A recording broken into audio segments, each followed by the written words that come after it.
Again, we're back in this position here.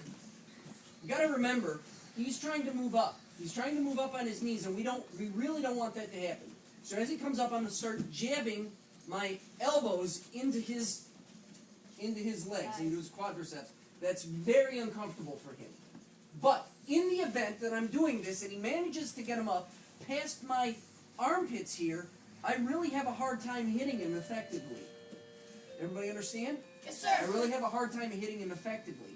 So again, I'm coming in here and I'm grabbing here on him to turn him up. Now you have to readjust.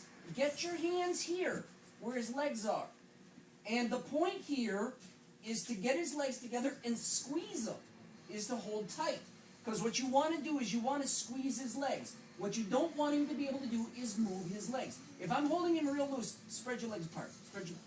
Don't get off. Spread your knees apart. Like that. It makes it harder. I can't roll him if he establishes a base, if he can spread his knees apart.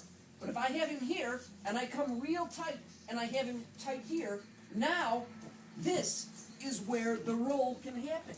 Because his knees are tight in the body. Up the center, strike, strike, strike, and I'm out. Alright? So one more time we're going to do that. Make sure you change that grip and get the knees tight into your body. Do it again. Go.